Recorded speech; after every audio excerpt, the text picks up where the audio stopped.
pharaon en nous, qui s'impose, qui exige de nous tant de choses, qui nous font flancher, parfois, souvent, le moins possible. Eh bien, nous devons leur parler avec respect à ces forces animales. Oui, enfin, détermination. Les respecter parce qu'elles sont là, elles sont en nous, elles font partie de nous, mais les faire partir, les repousser avec détermination. Et plus on sera fort dans notre détermination, et plus on permettra à la lumière de jaillir et de repousser cette obscurité qui est l'exil dans laquelle nous vivons. Et la délivrance, bien sûr, de se rapprocher le plus possible.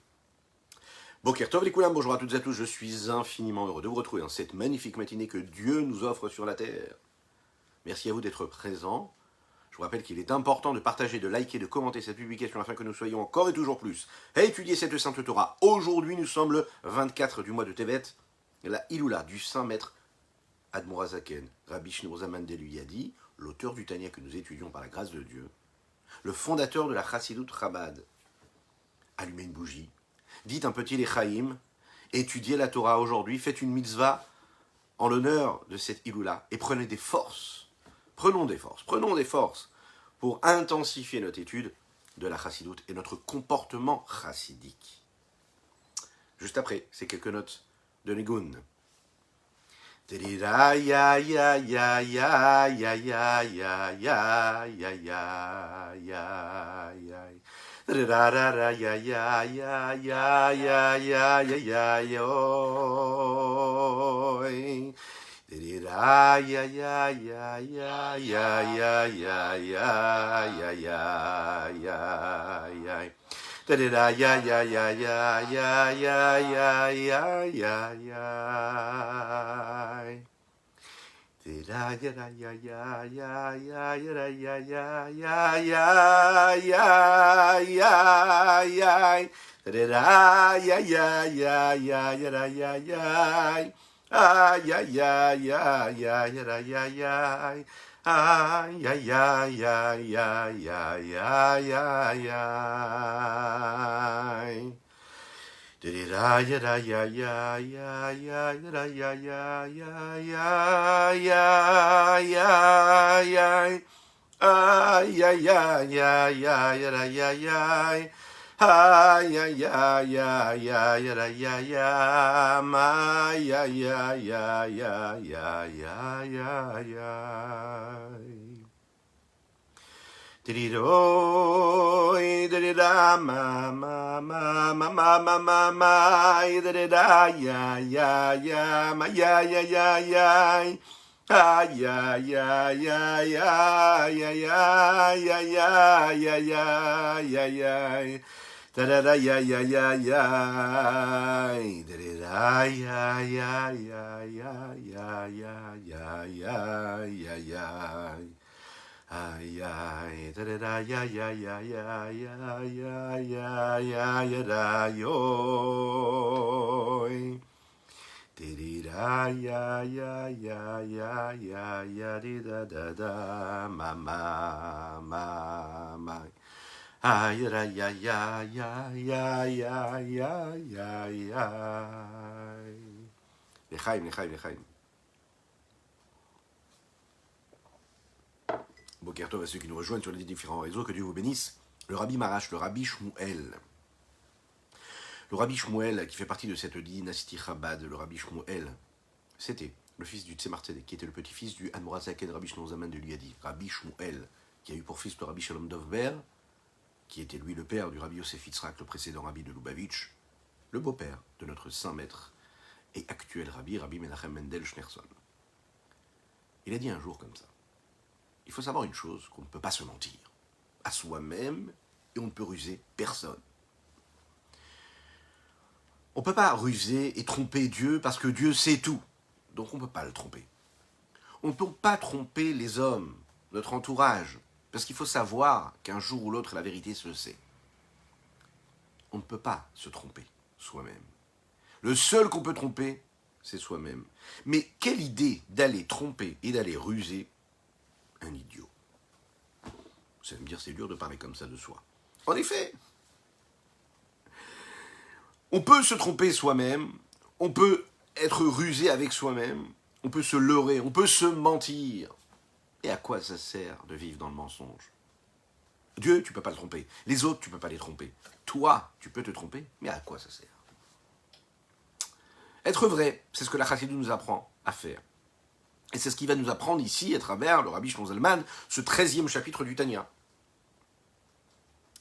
La vérité, c'est qu'on a tendance à penser, et on a l'impression d'être à un niveau qui ne correspond pas du tout à notre véritable niveau à nous. On a souvent l'impression, et c'est positif aussi, on va le voir dans un certain sens, d'être un petit peu mieux que ce que l'on est véritablement. Pourquoi? Il y a un principe dans la Torah qui dit comme ça, Al-kol peshaim techase ahava. Sur toutes les fautes, l'amour est là pour recouvrir ces fautes. Ça veut dire que on a toujours des bonnes excuses. L'homme s'aime énormément, il faut le savoir ça. Même celui qui pense se détester, il s'aime énormément. C'est d'ailleurs la raison pour laquelle il peut se détester, il s'aime tellement. L'homme s'aime tellement qu'il trouve à travers cet amour les forces de cacher toutes les fautes qu'il est capable de commettre. Parfois, il se voit moins bien qu'il ne devrait se voir. Ça existe aussi. C'est un mal qui persiste chez chacune et chacun d'entre nous. Tendance à se lever le matin et se dire « mais je suis vraiment à moins que rien. Ça ne va pas comme je veux. Je ne fais pas tout ce qu'il faudrait que je fasse. Et puis ce qui m'arrive dans l'existence, c'est vraiment pas top. Ça pourrait être vraiment mieux. » On a tendance à se regarder un petit peu à la baisse. Ou parfois à la hausse, ou parfois à la baisse. Comment trouver cet équilibre-là, ce juste milieu? Nous avons célébré il y a quelques jours, le 20 du mois de Tevet, 4 jours, la Iloula du Rambam. Le Rambam Maïmonide avait l'habitude de dire comme cela. Et c'est d'ailleurs sur cela qu'il a tout basé son étude, aussi grande qu'elle puisse être, sur ce principe-là, qui est quoi? L'équilibre. Dans tout ce qu'on fait dans la vie, dans tout ce que nous sommes dans la vie, dans tous les choix de vie, on doit être dans l'équilibre, jamais dans l'extrême. Mais dans cet équilibre-là, on doit être dans l'extrême. Qu'est-ce que ça veut dire? C'est pas parce que tu es équilibré que tu n'es pas déterminé. Tu dois être à 100% dans ce que tu fais, dans ta vision des choses, dans la méticulosité que tu as dans l'accomplissement des mitzvot, mais dans un équilibre. Un équilibre. Cet équilibre-là, c'est un combat constant pour le trouver. Une des bases de la Chassidut, c'est que l'homme doit apprendre à se connaître. Il doit apprendre à savoir qui il est véritablement. Il faut arrêter de se mentir. Ça suffit. Il faut se regarder dans le miroir, et parfois ne pas se regarder dans le miroir. Fermer les yeux, se regarder intérieurement. Et faire le calme. Taire toutes ces pensées qui envahissent notre esprit, nos émotions. Véritablement. Prendre le temps, la respiration. Réfléchir. Qui nous sommes véritablement? Qui je suis? Après quoi je cours? Je suis l'objet de quoi? Je suis l'outil de quoi dans mon existence?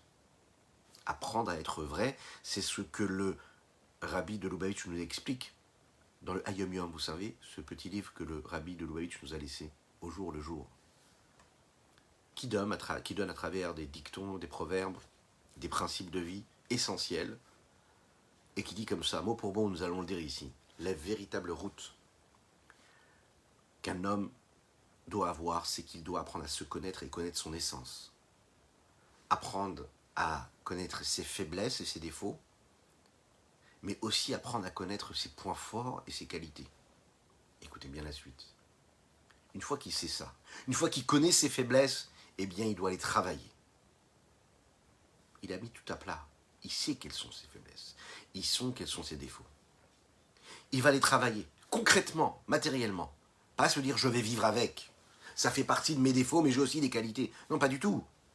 Tu as trouvé quels étaient tes défauts, quels étaient tes manquements. Travaille-les. Rétablis ce qui manque. Et ne pas se rendre quitte de ses faiblesses à travers des soupirs. Voilà ce que le Rabbi de Lubavitch explique. Qu'est-ce que ça veut dire des soupirs? Ben, les soupirs, vous savez, c'est quand, par exemple, on se dit, bon, ben, je suis comme ça, bon, ben, c'est comme ça. Non, pas du tout. Je ne peux pas vivre comme ça. Je n'ai pas droit de vivre comme ça. Le Rabbi Shlomo Zalman, à travers ce chapitre-là, le 13e chapitre, il va nous dire, regarde, sache qu'il faut que tu connaisses tes faiblesses. Apprends à connaître tes manques, tes mauvais penchants. Apprends à maîtriser cela. Une fois que tu les connais, tu sauras comment tu dois agir avec. L'Echaim. Nous étudions aujourd'hui pour la Refoua Shelema de Pinchas Ben Yentel, pour le mérite de chacune et chacun d'entre vous. Notre vie, elle est pleine de dilemmes, des décisions que nous devons prendre. Parfois, ce sont de grands dilemmes, de grandes décisions, qui peuvent avoir un impact, une influence sur toute notre existence. Parfois, on est au carrefour critique de la vie, comme avec qui se marier, où étudier, où habiter, quel travail prendre, qui choisir, quel choix de vie, travailler plus, travailler moins. Au jour le jour, il y a d'infinis dilemmes petits, des petits dilemmes qui appellent et qui exigent notre pouvoir de décision. On est confronté à cela et c'est très fatigant. On est appelé toute la journée à décider. Qu'est-ce que tu choisis? Tel aliment ou tel aliment? Vous allez dans un supermarché, ça fait mal à la tête. Vous sortez du supermarché, vous vous dites, waouh, mais pourquoi j'ai mal à la tête? Parce que devant nous, on nous a mis des milliers de choix à faire. Le paquet de sucre, t'en as 20. Tu peux choisir 20 paquets de sucre différents. Différentes formes, différentes packaging, différentes tailles. Et puis ensuite, tu as tous ces objets, tu as tous ces aliments qu'on te propose. Enfin, c'est infini, ça ne s'arrête jamais. Et ça fait mal à la tête. On vit dans une époque où tout ça fait très mal à la tête, en réalité. Et ça nous fatigue énormément. Qu'est-ce qui nous fatigue, vous savez? C'est qu'on use notre capacité à devoir décider. On a besoin de décider, on a besoin de faire des choix dans notre vie. Mais quand on passe notre vie à devoir choisir une chaise parmi des milliers de chaises, quand on doit choisir la couleur d'une chemise à travers des milliers de couleurs de chemises, à la fin, notre esprit commence à se fatiguer. Et du coup, il n'a même plus la force de choisir ce qu'il doit choisir dans les grands traits de son existence, véritablement pour les grands choix. Le téléphone sonne, est-ce que je dois répondre au téléphone ou pas? Comment est-ce que je lui réponds? Je lui envoie un message, je lui envoie pas de message? Un WhatsApp audio ou pas un WhatsApp audio? Je le rappelle, je le rappelle pas? Je lui réponds, je le réponds pas? Je l'invite ou je l'invite pas? J'y vais ou j'y vais pas? J'achète ou j'achète pas? On passe notre vie à être confronté à cela. Alors dans un certain sens, chaque instant de notre vie, c'est une forme, c'est une sorte de dilemme. Oui. Comment est-ce qu'on résout tous ces dilemmes et comment on prend des décisions? Alors, il y a différentes façons de prendre des décisions. Parfois on demande à son prochain, à son ami. Alors quand on est avec sa femme ou avec son mari, on dit, dis-moi, qu'est-ce que tu penses? Je le fais ou je le fais pas? Et la réponse, c'est quoi en général? Dites la vérité, c'est quoi? Ben, je ne sais pas quoi te dire. Parce que la personne qui est en face, elle aussi, elle est face à ce dilemme. Elle aussi, dans sa tête, ça va dans tous les sens. C'est le flou, c'est le brouillard, parce que aussi dans son cerveau à elle, il y a des questions dans tous les sens. Donc cette personne qui est en face, elle ne pourra pas vous aider. Souvent, qu'est-ce qui se passe? Ça l'énerve encore plus. Pourquoi? Parce que vous lui demandez d'intégrer en elle aussi une autre problématique et rajouter cette problématique aux problématiques qu'elle a déjà en elle. C'est très compliqué cette histoire. C'est tellement mieux de ne pas avoir de dilemme, de ne pas avoir de décision à prendre. On est confronté à ça tous les jours. Et on se dit, mais attends, je vais demander à un rave, je vais me poser la question, je vais y penser, je mets ça de côté, je le remets encore une fois, je fais une note sur mon téléphone, et j'y reviens dans 6 mois, dans un an, et la problématique se repose encore une fois, on va le voir. Souvent l'homme se retrouve toujours à la croisée des chemins, et se retrouve toujours à devoir prendre des décisions qu'il n'avait pas prises avant. Ce que tu remets à plus tard, c'est une décision que tu devras encore une fois décider.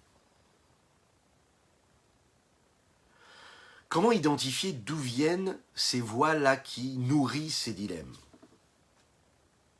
Quelque chose d'essentiel, et on va le voir ici, c'est qu'il faut savoir pourquoi est-ce que ce dilemme s'installe.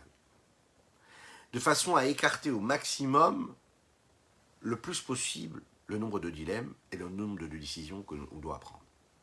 Autrement dit, on doit faire le ménage dans notre existence, dans notre cœur, dans notre esprit, dans les choix de vie que nous faisons. Tu peux décider de ne pas avoir à choisir quelle est la couleur de la chemise ou pas. Tu peux décider de ne pas avoir à choisir telle ou telle chose sans arrêt. Pourquoi? Parce que tu vas donner un sens, globalement, et c'est ce que nous allons voir dans les détails, tu vas donner un sens beaucoup plus élevé, beaucoup plus raffiné à ton existence, à ta vie. Et de cette façon-là, tu vas faire le ménage sur plein de problématiques. Et du coup, tu auras des choix qui seront beaucoup plus raffinés, beaucoup plus élevés, beaucoup plus nourris, qui auront beaucoup plus de chair et de corps, que les petits choix de la vie, les petites décisions que tu devrais et qu'on pourrait t'imposer. Nous sommes déchirés souvent, d'un côté ou de l'autre. D'un côté, on a envie de faire ça, de l'autre côté, on a envie de faire ça. On a véritablement envie de prendre cette décision. De l'autre côté, on nous dit non, mais non, ne prends pas cette décision. Parce qu'il y a ci, parce que ça, parce qu'il y a la peur, peut-être ci, peut-être ça. C'est infini, ça ne s'arrête jamais. Il y a les dilemmes, vous savez, ces choix-là habituels qu'on peut avoir dans la vie de tous les jours. Quelle société je vais choisir pour l'Internet à la maison? Celle-ci ou celle-ci? Est-ce que j'ouvre un compte en banque dans cette banque ou dans une autre banque? Mais toute notre vie, on n'arrête pas de nous envoyer des informations qui nous prennent la tête, oui, c'est ce qu'on dit, oui. On ne s'en rend même plus compte. On s'en rend même plus compte que toute notre journée, ça va être ça. Parfois, on se dit, je vais acheter quelque chose qui ne coûte pas très cher. Parfois, je vais me dire, non, je vais acheter quelque chose qui coûte un peu plus cher. Tu as acheté quelque chose qui n'était pas cher, mais sache que si tu n'as pas payé cher, c'est que tu n'as pas donné d'importance à ce que tu viens d'acheter. Et si tu n'as pas donné d'importance à ce que tu viens d'acheter, ça veut dire que ça va vite disparaître. Ça veut dire que tu as perdu un peu de temps, tu as perdu d'énergie, tu as perdu de l'argent. Et que la prochaine fois, ça va se représenter devant toi et tu vas faire la même erreur. Et tu vas encore perdre du temps, encore de l'argent, et encore de l'investissement. Ok.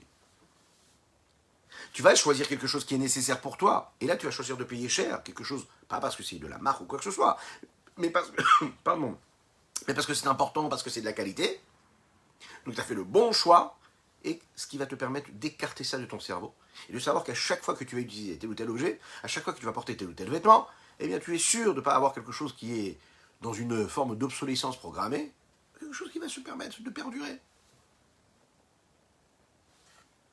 Ce dilemme, ce choix-là va se présenter de manière beaucoup moins courante. Qu'est-ce qui est plus important pour toi? Maintenant, il faut savoir que là, nous avons parlé de dilemmes et de problématiques et de choix qui s'imposent à nous, qui font partie de notre quotidien, de la vie de tous les jours. Bien sûr qu'ils sont importants. Vous savez pourquoi ils sont importants? Ils sont importants parce que concrètement, bien sûr que ces choix-là nous accaparent énormément dans notre vie. Ils nous accaparent beaucoup, bien sûr. Ils nous prennent beaucoup de temps, beaucoup d'énergie. Oui, en effet, les grands dilemmes de l'existence, à savoir est-ce que j'écoute mon âme animale ou mon âme divine, sont moins importants quand on ferme les yeux et qu'on se pose vraiment la question. C'est justement ce qu'on disait juste avant. C'est à nous de choisir dans quelle problématique on veut s'installer. Quel est le niveau de vie que l'on veut se donner? À quoi tu veux penser? Dans quoi tu veux t'investir? Est-ce que tu veux donner de la valeur à ton pouvoir de décision ou est-ce que tu veux le laisser être là et se poser des questions banales, futiles?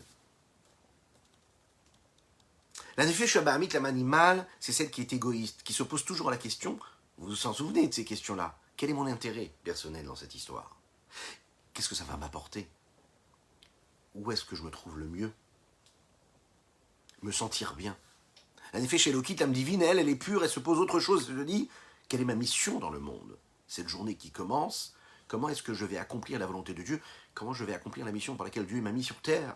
Lorsque je me lève et que je dis Modéani, merci mon Dieu de m'avoir donné cette âme en retour, je lave mes mains, je me purifie et je commence ma journée, je me demande, allez, où est-ce qu'on m'attend le plus? Qu'est-ce que la Torah attend de moi?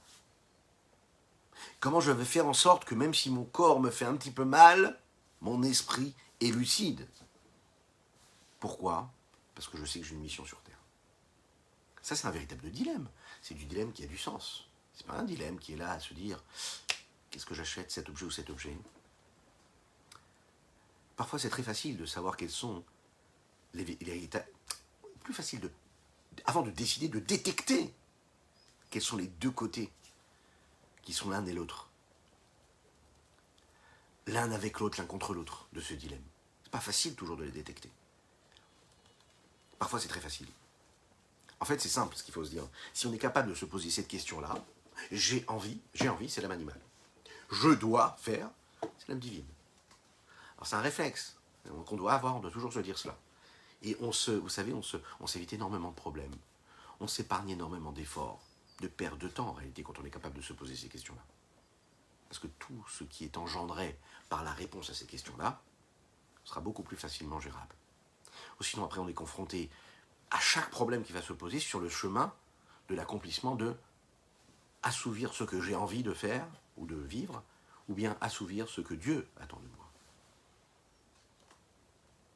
Parfois on n'arrive pas à véritablement mettre le doigt sur ce dilemme et détecter véritablement ce choix. Chaim.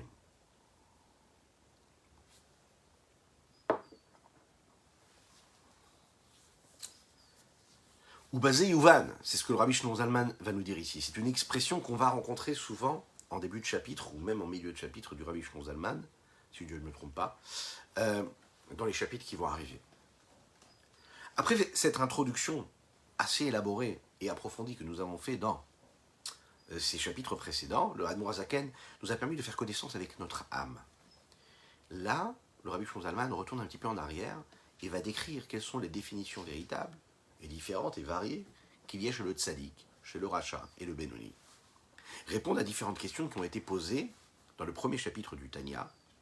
Vous vous en souvenez, quand on nous a dit, dans le premier chapitre, Benoni Zevazé Shoftam.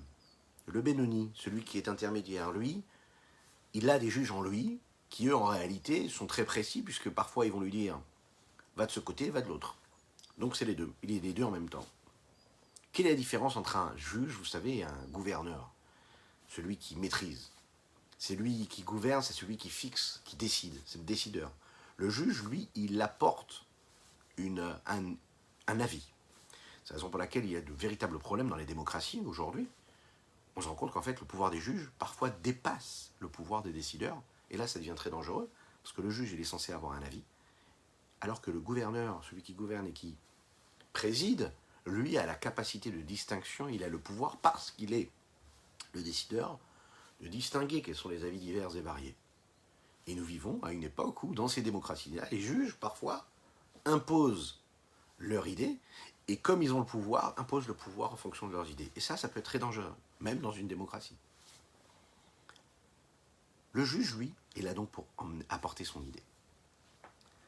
Nous l'avons expliqué dans le chapitre précédent, chez le Benoni, il y a et l'âme divine et l'âme animale. Les deux tentent de nous faire entendre leur voix. Le Benoni, lui, véritablement, c'est décidé.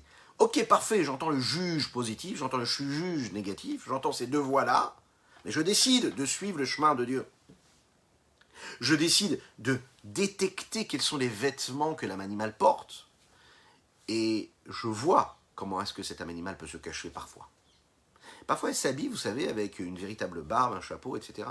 Malheureusement, elle va prendre l'apparence de quelque chose de caché. Mais en réalité, c'est une âme animale qui n'a pas été maîtrisée, qui n'est pas gouvernée, et qui, en fait, va donner un message qui est tout à fait animal. C'est la raison pour laquelle, il faut le savoir, la Torah, l'étude de la Torah, etc., peut être très dangereux aussi. C'est la raison pour laquelle on a le mérite et la chance d'avoir la chassidoute qui nous apprend véritablement à détecter qu'est-ce qui est et qu'est-ce qui vient de notre âme animale, notre âme divine. Pourquoi est-ce qu'à notre époque, où Mashiach arrive, Bezrat Hashem, très rapidement, c'est pas seulement nécessaire, mais c'est obligatoire pour nous. C'est obligé. Il nous faut, on a besoin de se nourrir de ces préceptes-là, de ces notions de chassidoute qui nous apprennent à connaître un petit peu qui nous sommes. Pourquoi c'est si urgent d'étudier cette chassidoute? Parce que tout ce que nous faisons, tout ce qui est à notre portée, toute cette Torah-là, elle doit correspondre à ce que nous sommes véritablement, Béhémet, véritablement. Et tout ce que nous sommes véritablement doit correspondre à ce que nous étudions à travers toute cette étude de la Torah qui est diffusée, qui est étudiée. C'est un travail véritable. Et l'homme doit savoir que peu importe le niveau qu'il a, spirituel ou pas, il est confronté à cette âme animale et à cette âme divine. Et cette âme animale, elle peut avoir tel ou tel vêtement ou un autre vêtement. L'âme animale est très forte. Elle s'exprime à travers différentes formes. Et parfois, elle nous oublie complètement. Lechaim, lechaim.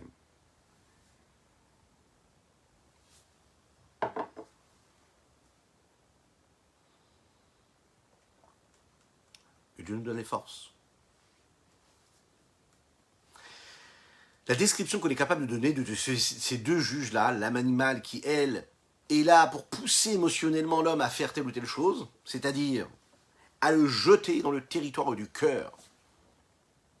Le cœur décide. Et tout ce qui se passe derrière suit les émotions du cœur. De l'autre côté, l'âme animale qui lui dit non, pas du tout. Reste rationnel, réfléchis. Qu'est-ce que tu fais? Où tu vas? Pour qui? Pourquoi? Ne reste pas comme ça, banal, et ne va pas où le vent t'emmène. Les Chachamim nous disent comme ça, les Bénonim, les intermédiaires, ceux qui sont ni Racha, ni Tzadik, mais qui sont dans le combat permanent. C'est les deux, ils sont jugés par les deux. Ça veut dire quoi? Le Yetzer Tov et le Yetzer Hara, le bon et le mauvais penchant sont là, en eux. Dirtiv, Ki Yahamod, les Minevion, les Hoshia Mishofte Nafsho. Il se placera sur ce sentier-là. Et il sera là, capable d'être libéré de ceux qui jugent son âme. Velo amrou zevazé moshlim chazve shalom. Dans ce texte-là n'est pas dit cela et cela, moshlim, gouverne. Il est dit, il juge. Et pourquoi? Alors qu'on vient de le dire que c'est, a priori, le Benoni, c'est celui qui juge. Eh bien, c'est justement cela. Le Yetzer Hara ne juge pas, ne décide pas, pardon. Le Yetzer Hara ne décide pas de ce que l'homme doit faire. Le Yetzer Tov ne décide pas ce que l'homme doit faire. Il lui suggère ce qu'il devrait faire. Le Yetzer Hara suggère à l'homme de prendre tel ou tel chemin ou telle décision. Alors on va se dire, mais c'est pas possible. On n'a pas l'impression qu'il nous suggère. C'est pas juste une suggestion d'accompagnement là qu'il est en train de nous faire, le Yetzer Hara. Parfois, il nous impose sa volonté. Parfois, le désir, il est ardent, il brûle en nous. La colère, elle monte. J'ai pas du tout l'impression qu'il me suggère d'être en colère ou pas. J'ai l'impression qu'il m'impose la colère. J'ai pas l'impression qu'il me suggère la jalousie ou la convoitise, j'ai l'impression qu'il m'impose la convoitise et la jalousie. Ça me brûle entièrement, ça me consume de l'intérieur, je n'ai plus de force. Le désir, la pulsion pour Chasvé Shalom, l'interdit ou la Avera qui se présente à moi, souvent j'ai pas l'impression, c'est une suggestion, j'ai pas l'impression qu'il est là juste comme ça, à me dire, oh bah tu sais, tu devrais, j'ai l'impression que quoi, qu'il décide. Et que tout mon être, mon corps, mon esprit, toutes les forces qu'il peut y avoir en moi, m'impose de faire tel ou tel acte qui est totalement à l'inverse de ce que la Torah attend de moi. Que Dieu nous en préserve. Alors qu'est-ce que ça veut dire ici quand on nous dit Zevazé Shoftam? On aurait dû dire Zevazé Moshlam. Les deux sont gouvernés par cette force-là qui s'impose à nous. Et qu'est-ce que nous disent les Chachamim? Non, pas du tout. Zevazé Shoftan, ça veut dire que sache bien une chose, que là, à ce moment-là, c'est pas décideur. C'est-à-dire que tu dois apprendre à refroidir cette information qui vient du cœur, et tu dois le vivre comme une suggestion d'accompagnement, et non pas comme quelque chose qui s'impose à toi. Rien que déjà de savoir cela, vous savez ce qui se passe? Ça nous donne des forces phénoménales. Ça nous rappelle qu'en fait, on est les maîtres à bord, qu'on est les gouverneurs, qu'on a la possibilité de décider ce que l'on veut décider, de ce qui est bon pour nous ou pas. Oui, on a cette force-là. Zevazé Shoftan, le Rabbi Shneur Zalman nous dit ici, c'est que les deux nous suggèrent, donnent leurs avis. Et à l'intérieur de notre corps, ce n'est pas comme ces fausses démocraties, comme parfois nous vivons. Mais sachez que c'est réellement vrai. Ils sont là pour donner leur avis. Ouais. Et il y a un roi qui maîtrise tout cela, qui a le pouvoir de tout cela. C'est qui? C'est vous et moi, chacune et chacun d'entre nous. C'est cette force-là qui est en nous, qui est la force de la volonté, qui, elle, peut décider de dire « je vais suivre mon âme animale ou je vais suivre mon âme divine ». Vous choisissez quoi, vous? Echaim.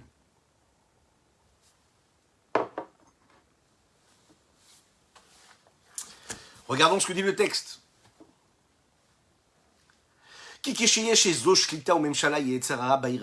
Parce que quand il y a une forme de maîtrise du Yetzer Hara, du mauvais penchant sur cette petite ville-là, qui est ce que nous sommes, nous, notre corps, notre être tout entier. Afilo les fichak akala, même si c'est pour juste un instant, nikra racha beotasha. À ce moment-là, si c'est le Yetzer Hara qui a maîtrisé le territoire, je suis appelé un rachat. Un rachat. Pas un homme qui est traditionnaliste, qui essaye de faire bien, pas un homme religieux, pratiquant, qui essaye de faire bien, qui parfois fait un peu moins bien. Non, pas du tout. À ce moment-là, t'es appelé rachat. C'est terrible. Parce que le Benoni, lui, comment est-ce qu'il agit? Il agit comme le tzaddik, en fait. Juste, il est dans le combat, mais il agit comme le tzaddik, il fait jamais rien de mal. Il n'y a pas de mal, même pour un instant. Et là, Yetzer Hara, il n'aura qu'al derech machel comme Shofet Dayan Omer Dato Bamishpat. Il faut savoir que Yetzer Hara, il n'est juste que comme quoi, comme ce juge qui est là pour donner son avis à un moment donné. Il donne son avis. Et il dit voilà comment est-ce qu'il faut faire. Moi, je juge de cette façon-là. Parfois le juge, va donner son avis et le décret ne sera pas comme lui l'a voulu. C'est un petit peu la dualité et la double personnalité quelque part du Benoni.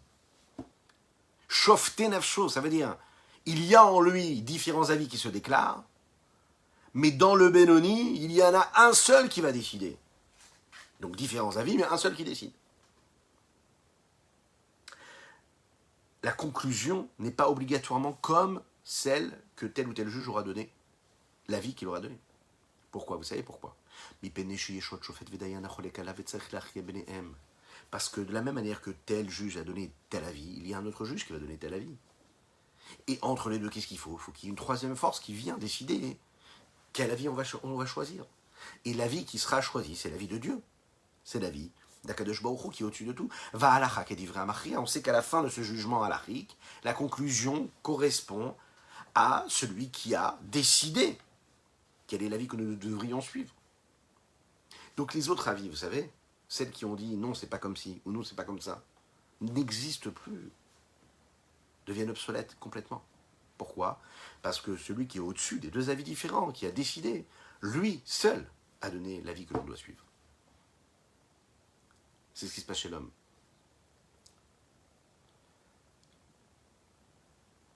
Quand on a ces différentes voix qui résonnent en nous, celle qui nous dit d'aller à droite, celle qui nous suggère d'aller à gauche, celle qui nous dit tu es obligé d'être tenté, tu dois succomber à cette tentation. Et cette autre voix qu'on n'entend pas du tout, vous savez, qui est toute petite, qui dit mais non, c'est dommage, tu vas t'écarter de Dieu, mais non, c'est dommage, tu n'as pas le droit de le faire, mais non, c'est dommage. Et la grande voix qui est là, qui s'impose, qui résonne dans tout notre corps et notre esprit, notre cœur, et tous les membres de notre corps, qui nous dit non, non, non, non, vas-y, tu peux succomber.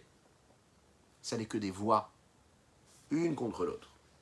Et celle qui décide, c'est celle qui est au-dessus de ces deux voix. C'est la force de la volonté, celle que le Benoni a, et qui va décider celle qu'on doit suivre. Le Yetzerara, Kache Yetzerara, Omer Da'ato Bechalas, Mali Shebalev. Le mauvais penchant, lui, donne son avis du côté gauche du cœur. L'âme animale. Comment? À travers le sang de l'homme, à travers le cœur qui est rempli de sang.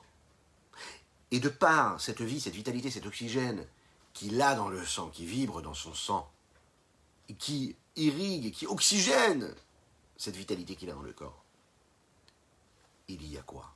Une transformation de cet oxygène, de cette vitalité. Et cela se traduit comment? Par les désirs, par les différents traits de caractère. En fait, les traits de caractère que l'on peut avoir, les impulsions, les pulsions, les désirs, les passions, tout ça, c'est quoi? C'est juste la matérialisation de quelque chose de très physique qui est quoi? Un emballement du sang, un réchauffement du sang qui vient du cœur. C'est quoi en fait? Juste un leurre. C'est l'imaginaire tout ça. Et les traits de caractère, les différentes vertus que l'homme a, vont venir pour matérialiser ce qu'il y a eu, pour traduire ça à travers des actes. Mais si on ramène ça à son plus simple appareil, à savoir que quoi? Que c'est juste du sang qui vibre un petit peu plus rapidement que d'autres, il faut le savoir que chaque fois qu'un homme a une émotion, à chaque fois qu'il a un trait de caractère, positif ou négatif, qui se met en route, c'est qu'il y a physiquement quelque chose qui s'est passé.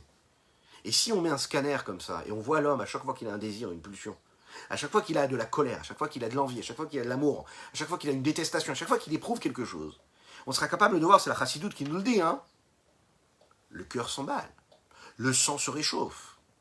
Qu'est-ce qui s'est passé à ce moment-là? Qu'est-ce qui s'est passé? Il s'est passé qu'on a traduit quelque chose qui est une émotion qui venait à travers quelque chose de physique, à travers ce sang qui va s'emballer. Cette colère qui monte, qui rend la personne tout à fait rouge de colère. Pourquoi? Parce que le sang, lui, monte à la tête. Et cela se traduit par de la colère.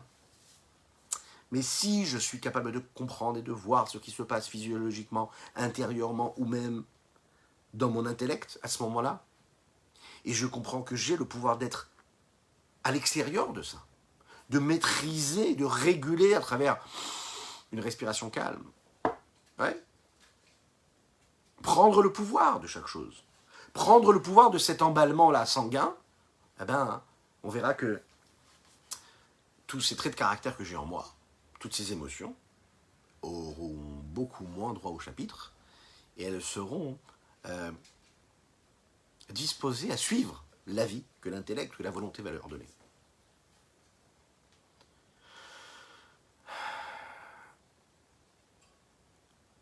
ou me'alev olé me'amoach le'arerbo.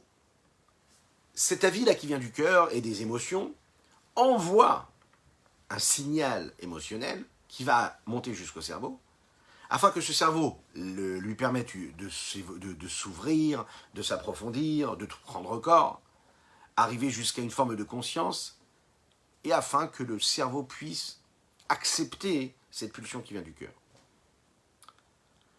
Ce qui se passe, c'est quand c'est venu du côté gauche, à ce moment-là, il n'y a que le Yetzer Hara, que le mauvais penchant qui donne son avis. Arrivé au niveau du cerveau, il y a l'autre juge qui est là, qui est en face, l'autre force, qui elle aussi va donner son avis. Cette force, vous savez, c'est quoi? C'est la force de l'âme divine. Elle dit, non mais ça va pas ou quoi? Pas du tout. J'ai aucune envie de succomber, j'ai aucune envie de suivre ton avis. Tout de suite, elle est là. Tout de suite, va contredire et va se mettre en face. Le deuxième juge, qui est l'âme divine, qui est dans le cerveau,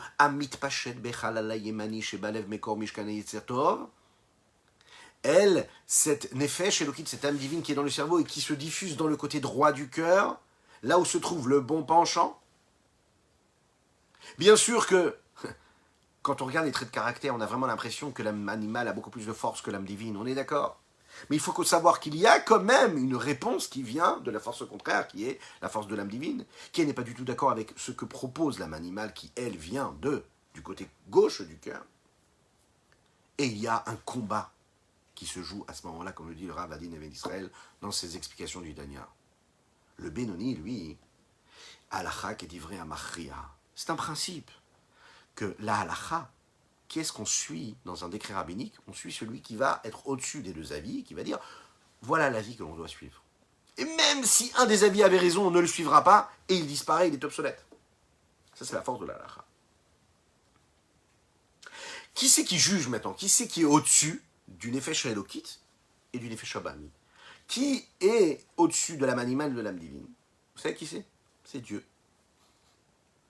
À Machria, qui c'est le Machria? Qui c'est qui est le décideur? Ou Akadosh Baruch Hu Haotzro Laïetzeratov. C'est celui qui aide le bon penchant. Comme les Chachamim le disent clairement. Il m'a et Akadosh Baruch Hu Ozro En Yachol Lo. Akadosh Baruch Hu, il est là à la droite du pauvre. Il est comme nous l'avons dit tout à l'heure, qui amène les minévion. Dieu, il se tient à la droite du misérable. Ça veut dire quoi? Devant et à côté de qui? De l'âme divine. Qui elle se trouve où? Du côté droit du cœur. Comment Léoshia Mishofte Nafshu, à la fin de le libérer des juges de son âme. Ça veut dire quoi? De ceux qui présentent leur avis. Ça veut dire que Dieu s'investit. Il ne laisse pas l'homme comme ça. Dieu s'investit, il lui dit, tu sais, je suis à côté de toi. Je vais t'aider à aller contre tes forces naturelles qui sont là et qui combattent et qui sont là pour s'installer et donner leur avis. Je suis là pour toi, ne t'inquiète pas. Echaim. Vous connaissez Rabbi Nachum de Tchernobyl, un très très grand maître. Un jour, il y a un homme qui est venu le voir, parce qu'il faut savoir que Rabbi Nachum de Tchernobyl avait l'habitude de nourrir spirituellement, mais aussi matériellement. Il distribuait de l'argent aux pauvres qui en avaient besoin. Un jour, un très très grand riche vient chez lui et décide de lui donner 300 pièces d'argent. 300 pièces. Juste après ce riche, il y a un pauvre qui rentre. L'homme raconte au tzaddik qu'il doit marier sa fille et qu'il n'a pas une seule pièce pour marier sa fille. Le tzaddik le regarde comme ça et lui dit, dis-moi, tu as besoin de combien d'argent? Combien tu as besoin? Alors lui, il répond, il dit, moi j'ai besoin de 300 pièces d'argent. Vous savez qu'il l'a dit avec le sourire, mais avec des larmes qui coulaient.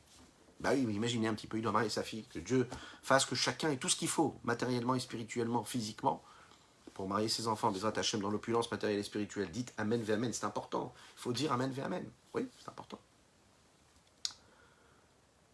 Le tzaddik, il a eu une pensée comme ça qui lui est venue tout de suite. Et sa pensée, c'était quoi? C'est Hashgacha Pratit. C'est Akadosh Baruch Hu qui lui maîtrise tout ce qui se passe sur Terre. Il a fait en sorte qu'il y ait un riche qui vienne me donner 300 pièces. Et juste après, qu'il y ait un pauvre qui vient me demander 300 pièces. Donc qu'est-ce qu'il faut? Je prends tout de suite ce sac-là et je le donne. Vient une petite voix comme ça et qui lui dit à Rabbi Nachum de Tchernobyl, quoi, 300 pièces tu vas donner? Ce riche-là, il t'a donné une somme énorme. Normalement, avec cette somme-là, tu peux nourrir plusieurs familles. Tu vas tout donner à un seul. Il a commencé à réfléchir, qu'est-ce qui est le plus convenable? De tout donner à l'un, ou bien de donner et de séparer et de distribuer à plusieurs. Et à la fin, il a fermé les yeux, il s'est dit, voilà un homme qui a des larmes qui coulent sur les joues, qui a besoin de ces 300 pièces pour marier sa fille. Et moi, je suis là à me poser la question. Il s'est dit, il faut que j'analyse. D'où vient ce dilemme que j'ai en moi? Elle est magnifique cette histoire, parce qu'elle nous ramène vraiment à ce que nous sommes, nous. Qu'est-ce qui motive ton dilemme? Qu'est-ce qui motive ta question? Il faut apprendre à se poser cette question-là et vous allez voir la suite de l'histoire. Qu'est-ce qui motive mon questionnement? Qu'est-ce qui motive mes doutes? Pourquoi est-ce que je me pose la question là maintenant?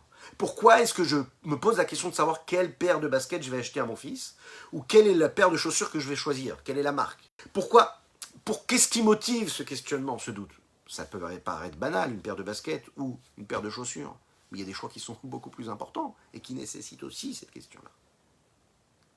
Pourquoi est-ce que je suis dans le dilemme? Nous l'avons dit au début du cours, nous sommes confrontés à ce dilemme toute notre vie. Dans tout. C'est ce qui nous parasite l'existence. Ouais. Qu'est-ce qu'on fait? On passe notre temps à se poser des questions. Alors là, le Rabbi Shlomo Zalman, à travers cette histoire, vous allez le voir, le Rabbi vient du Yetzer Tov, du bon penchant, ou est-ce que ça vient du mauvais penchant, cette question-là? Si ça vient du bon penchant, alors ça va, peut-être que c'est vrai. Mais peut-être que ça vient du mauvais penchant. Vous savez, le mauvais penchant qui dit, quoi, je vais donner tout à un seul homme? Je vais lui donner 300 pièces. Alors il s'est dit, voilà. La première pensée que j'ai eue, c'est quoi? C'était de me dire quoi? De me dire, c'est Hachem qui me l'a envoyé, puisque l'un vient de sortir, l'autre il vient de rentrer. La deuxième pensée, c'est celle du Yetzer Hara, c'est le deuxième juge, qui lui est venu me dire, non, refroidis-toi, pourquoi est-ce que tu vas faire ça? Donne à tout le monde. Parfois, le Yetzer Hara s'habille, prend des vêtements de tzaddik. Oui, non, faut donner à tout le monde, c'est pas bien, tu ne peux pas donner qu'à une personne.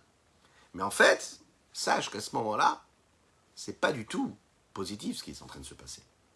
Il s'habille comme ça, avec des vêtements de socialisme. Ouais, oui, il faut donner à tout le monde. Mais en fait, c'est faux. Ce qu'il veut, c'est te refroidir, de faire une mitzvah. La première pensée que tu as eue, elle était bonne. Ah, il est venu, l'autre il sort, l'autre il vient. Tu te dis tout de suite, c'est Dieu qui te l'a envoyé. Tu te posais la bonne question, tu te donnais la bonne réponse. Tu commences à laisser installer en toi le doute. C'est que c'est lui, c'est rare. La Metsiout, l'existence et la réalité, elle nous montrent que même quand on est sûr de savoir d'où vient la source du dilemme qui se présente à nous, on a quand même des hésitations et on ne sait pas comment prendre la bonne décision. Est-ce que je dois écouter mon âme animale parce que c'est plus sympathique, ou est-ce que je dois écouter mon âme divine parce que c'est ce qui convient d'être fait? Parfois, vous savez, on est confronté à un dilemme et on va étudier un texte de Torah. Parfois, ça peut être un cours de Torah qu'on suit, que je vous invite d'ailleurs à partager encore et encore. Parfois, ça peut être à travers une question qu'on va poser à un rav et à laquelle on va recevoir une réponse, pour laquelle on va recevoir une réponse. Le rav décrète, il nous dit, voilà, ce que tu m'as proposé, c'est interdit d'après la Torah, il ne faut pas que tu le fasses. J'accepte pas. J'accepte pas parce que ça ne correspond pas du tout à ce que je voulais comme réponse. Souvent, on veut une réponse et on aimerait que ça tende vers ce que nous voulons. Mais ce n'est pas le cas. Toujours. La Nefesh Elokit, l'âme divine, elle veut accomplir la volonté de Dieu et la volonté donc de ce maître-là, de ce rave-là qui va nous donner. Ou parfois, comme je le disais, on peut être à un cours de Torah et on va trouver à travers les mots de ce qu'on vient d'étudier une réponse à notre question. La première pensée, c'est de se dire, voilà donc Akadosh Baruch Hu qui m'a envoyé la réponse à ma question. La deuxième pensée, c'est, non, pas du tout. Peut-être que ce que tu viens d'étudier, ça parle de telle ou telle chose, mais ça parle pas de ton cas de figure à toi. Parce qu'on refuse parfois la vérité et la réalité des choses. La Nefesh Habahamit, elle fait entendre son avis. Et il y a un principe, Mohar Shalit à la lèvre. Le cerveau maîtrise le cœur. C'est pas un hasard si nous étudions ce principe-là aujourd'hui, le Chavdalet Tevet, le 24 du mois de Tevet. La Hiloula du Rabbi Shlomo Zalman de lui a dit, il faut savoir que tout le principe de la Chassidoute, c'est basé sur ça. apprendre à se connaître pour comprendre comment, grâce à notre cerveau, on peut maîtriser notre cœur. L'homme peut arriver au sommet de son existence, à arriver, comme on a l'habitude de le dire, de nos jours, à la meilleure version de ce qu'il est, de ce qu'il est censé être sur Terre, ce qu'il est censé faire sur Terre. Quand il apprend à maîtriser véritablement son cerveau, déjà apprendre à connaître, à se connaître lui-même. Et une fois qu'il se connaît, grâce à son cerveau, il prend la décision de faire suivre son cœur.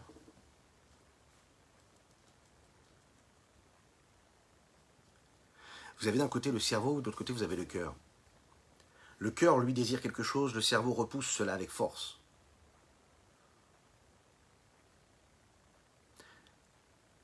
Le cerveau, il a ce pouvoir de repousser ce que le cœur veut. Dans les situations où le cœur réussit à faire en sorte que le cerveau va le suivre, est-ce qu'on est capable de dire que là, le mot archalit à la lèvre, le cerveau maîtrise ce qui arrive du cœur? Lorsque le cerveau est mis en route pour nourrir le doute et le dilemme, pour nourrir les différents avis, et c'est magnifique de comprendre cela, et ça peut nous aider de manière phénoménale, sachez-le. Et ça, c'est un élément qui est très important à rajouter. Puisque c'est le cerveau qui maîtrise le cœur, et que je dois toujours suivre ce que le cerveau me dicte, et que quand j'ai un doute, quand j'ai un dilemme, c'est le cerveau qui est mis en route aussi, parce que qui c'est qui a le dilemme? C'est pas le cœur, lui, il a un désir.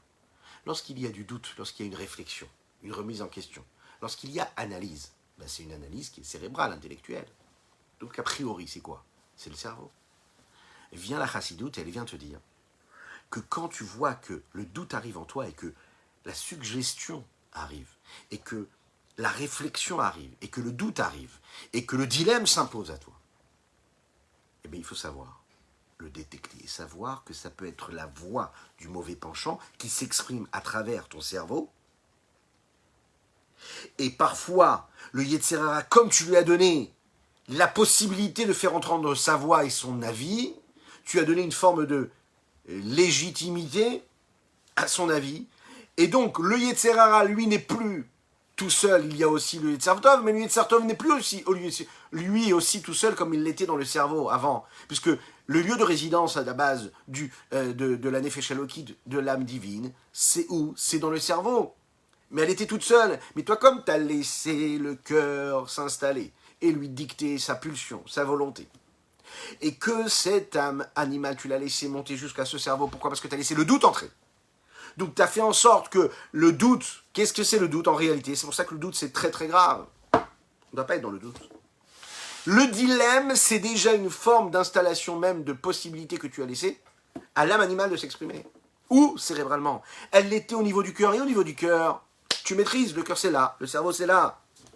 Mais quand tu laisses le dilemme s'installer, la remise en question s'installer, parce que tu as la Torah qui te donne un avis, et tu as laissé une voix contraire donner son avis, te dire, oh non, mais non, pas du tout, il faut un peu de largesse d'esprit, il faut du recul, il faut une honnêteté intellectuelle. Pourquoi suivre la Torah comme ça bêtement? Non, je vais voir ce qu'elle dit, la sagesse profane. Pourquoi suivre véritablement comme ça, comme un robot, avec mon cerveau, la vie de la Torah? Non, je vais voir aussi ce que mon cœur a envie, désire. Qu'est-ce que tu as fait là? Tu as laissé le cœur monter au cerveau. Mais tu n'as pas le droit de laisser le cœur monter au cerveau. Que Dieu nous en préserve. Si on laisse le sang monter au cerveau, c'est la catastrophe. Que Dieu nous en préserve. Le sang, il doit rester là où il doit rester. Il doit irriguer le cerveau de la façon avec laquelle il doit irriguer le cerveau. Dès l'instant où tu lui enlèves sa particularité, tu le transformes. Il est plus ce qu'il est censé être. Il est quelqu'un d'autre. Tu lui as donné une place dans le cerveau. Eh bien là maintenant, celui qui était au cerveau n'a plus de place. Tu as laissé le peuple entrer au Capitole, mais il n'y a plus de Capitole, il n'y a plus de maître à bord. Tu perds ton pouvoir. Oui. Tu ne veux pas perdre le pouvoir, tu veux être le seul décideur, que ce soit le moach, le cerveau, qui soit chalit à la lèvre, qui maîtrise le cœur. C'est la base de la chassidoute. Ne laisse pas entrer dans ton cerveau des avis contraires. Les avis contraires, les pulsions, laisse-les au cœur. C'est normal, Dieu t'a créé avec des pulsions. Ne les laisse pas rentrer dans ta tête. Ne leur donne même pas une voix au chapitre. Vous allez me dire, mais c'est extrémiste ce que tu es en train de dire là. C'est obscurantiste ce que tu es en train de lire là. Mais pas du tout. C'est justement ça, la chassidoute. Elle vient de te dire, ne donne pas de légitimité au négatif. Ne donne pas de légitimité à ce qui est pulsionnel, émotionnel, qu'il existe, c'est normal. Qu'il est potentiellement présent, c'est normal. Mais je ne le laisse pas s'installer. Je ne le laisse pas concrètement s'installer. Le seul qui doit s'installer, le seul qui doit donner son avis, c'est l'Yetzirah. Pardon, à travers quoi, à ce moment-là, Akadosh Baruch Hu? Quand j'ai laissé, malheureusement, ce mauvais penché monter jusqu'au cerveau, le Yetzirah a pu s'exprimer. Et la troisième étape, ça va être quoi, hein?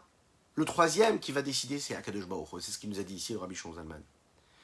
Quand tu as laissé malheureusement le deuxième monter jusqu'au cerveau, et le Rabbi Shlomo Zalman, il te dit, appelle Dieu. Et Dieu, lui, va décider, il va t'aider quelque part à décider entre les deux. Lorsqu'il y a un jugement entre deux personnes, enfin, vous avez deux juges qui donnent chacun leur avis, ok? Il y a celui qui va arriver donner son avis véritable. Akadosh Baruch Hu, ici, et on va conclure sur cette idée-là, Akadosh Baruch Hu, qui est le troisième, qui aide l'homme à prendre la bonne décision en fonction de la volonté de son âme divine. Il va lui donner les forces pour combattre toutes ces tentations et tous ces dilemmes-là qui vont s'installer en lui. Cette force-là, c'est la force qu'a la lumière sur l'obscurité. Parce que vous allez me dire, mais alors où est-ce qu'on a la force? Puisque une fois que le mal est monté jusqu'au cerveau, eh bien ce sera le mal contre le bien. Et donc à ce moment-là, comment faire pour que cet avis-là gagne l'autre avis? Et là, on a Dieu avec nous, c'est ça qui est génial. Parce que le côté de la lumière sur l'obscurité, c'est la supériorité qu'il a, c'est ce que nous dit ici. C'est que quand le cerveau maîtrise le cœur, ok, et que ça ne marche pas comme ça devrait, il y a quelque chose qu'on doit aller faire, c'est d'aller chercher de la lumière. Et là, l'énergie que la lumière peut m'apporter, c'est que je peux réussir à soumettre véritablement le cœur. Avec des mots simples, il faut savoir une chose. Peut-être que c'est normal qu'on a une force d'attirance pour ce que le monde peut nous offrir, les plaisirs du monde, des attirances.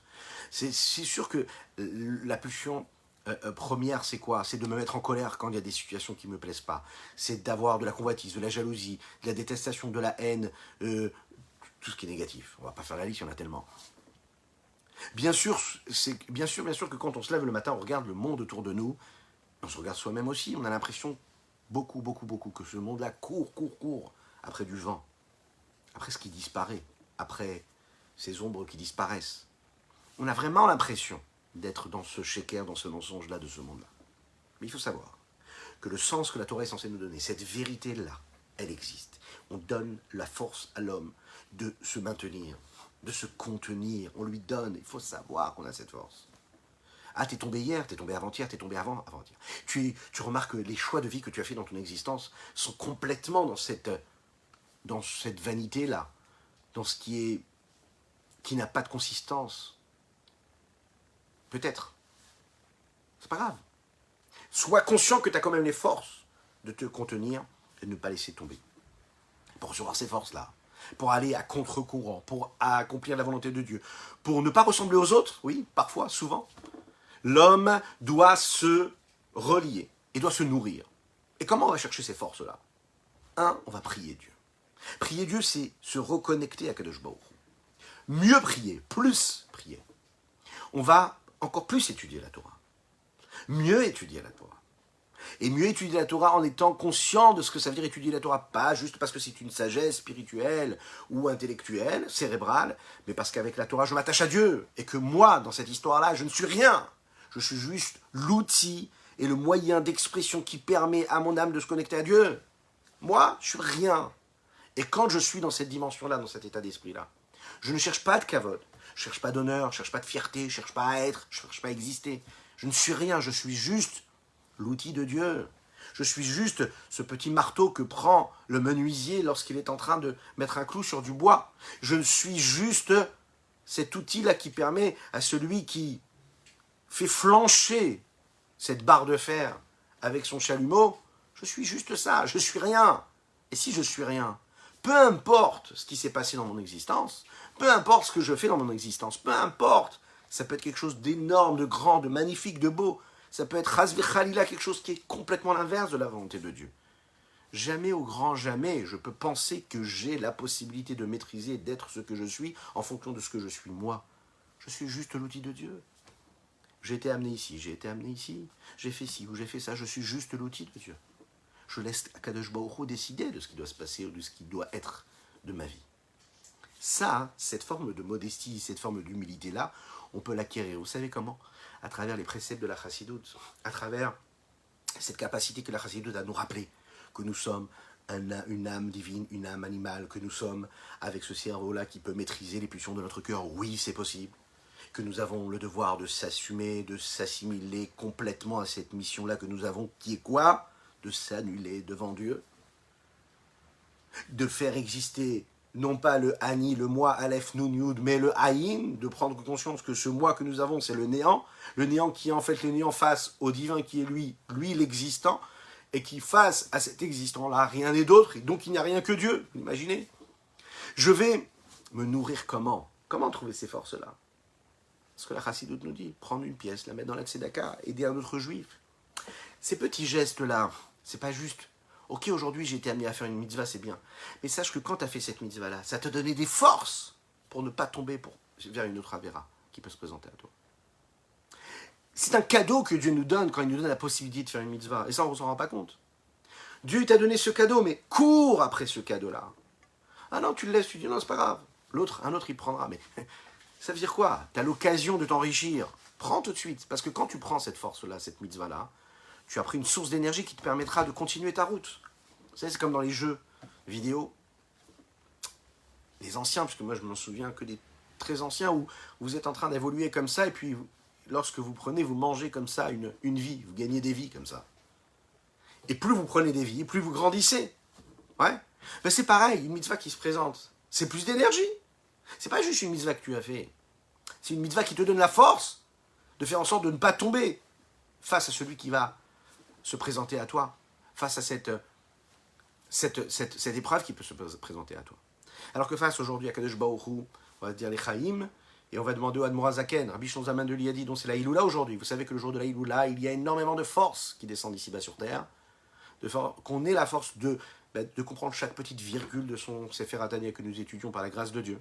Qu'Hachem fasse qu'on puisse ne pas du tout se tromper quand on l'étudie, quand on l'enseigne, quand on le comprend, d'être au plus près de ce qu'il attendait de nous, de se rapprocher au maximum de l'intention de ce qu'il nous donne dans ses mots, et que ça puisse inonder l'existence de chacune et chacun d'entre nous en ce jour de Chavdalet Tevet Saïloula, dans tous les domaines matériels et spirituels. Et Chaim. À bientôt.